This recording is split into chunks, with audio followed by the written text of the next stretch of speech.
Welcome to Rebirth intro video. We just beat Marluxia in Kingdom Hearts RE Chain of Memories. Now there's not many side quests to this game if you hadn't noticed. Basically just those golden doors. Well, to make up for it, Square Enix put in a second mode, a second quest called Rebirth, which follows Riku. This has its own storyline, some original bosses of its own to beat, and it's pretty fun. To describe the difference between Kingdom Hearts RE Chain of Memories and Rebirth would be like comparing Final Fantasy VIII to Final Fantasy IV. Final Fantasy VIII tried to have a battle system that was all about customization and building character to the point of where it could get really over-the-top confusing. RE Chain of Memories is the same way. Rebirth is much more simple. It's easier to understand and get into. However, you don't have much control of customization, and the game switches out your party, or in Riku's case, his deck, every stage. So that's basically what you gotta do, is learn how to use the deck within a battle or two, and then beat the stage and get a new one. I'm going to go through each deck with you in these videos and explain what to do, and tell you how to take down the bosses. Now, a few differences between Riku and Sora. First off, Riku doesn't learn sleights, either through leveling up or chests. In fact, he doesn't get any of those bounty rooms. Rather, he just has his basic sword card, and that's it. He also can't do normal sleights without either dueling or entering Dark Riku mode. What's Dark Riku mode?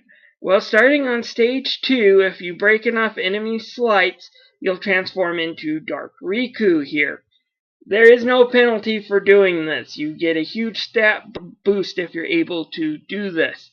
And then you're able to do 3 sleights. There's Dark Firega, which is basically a fireball that Riku throws out. There is Dark Break, which is kind of hard to use, but is a good sleight if you can learn how to time the button presses, right, where Riku will jump up and down on an enemy. And then finally, 3 9 cards together will produce a technique called Dark Aura, which is what Riku used in your fight in Hollow Bastion in the original game to really obliterate you. It's a really powerful move.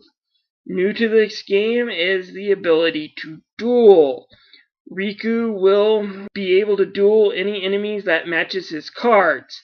When you enter a duel, you'll have a few seconds to break an enemy's deck, similar to Marluxia's Doom. And when you break enough of their cards, you'll do another sleight. You'll do moves like Impulse, or Maelstrom, or Barrage, or a dark version if you're Dark Riku. The dark versions are more powerful than the regular version. Also, Riku does not have Donald, Goofy, or Friend cards, but he will be able to pick up King Mickey, who jumps around the field occasionally.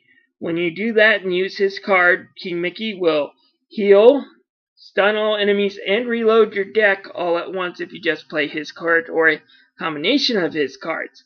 Very handy friend to have.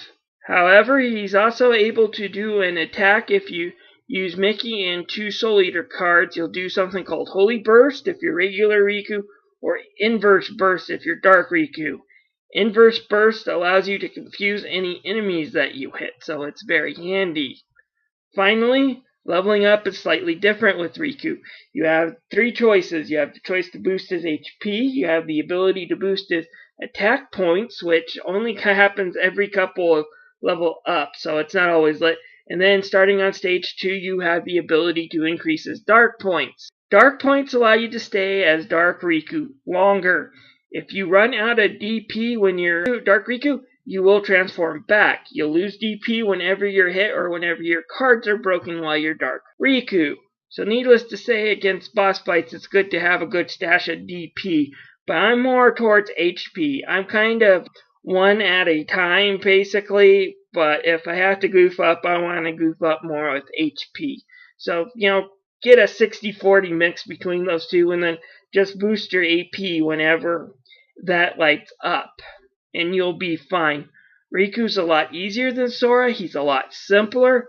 Like I said, in a lot of ways, he's basically Kingdom Hearts Chain of Memories in-depth tutorial that they should have had in the main game, but didn't. He's a great way to show different variations of cards and how to do sleights and ways to set up your cards and what you can do. He's kind of fun, but he's a little tedious if you're looking for something to build upon, because he's not that. Still, he has an interesting storyline. So let's get ready and explore Kingdom Hearts Reverse Rebirth.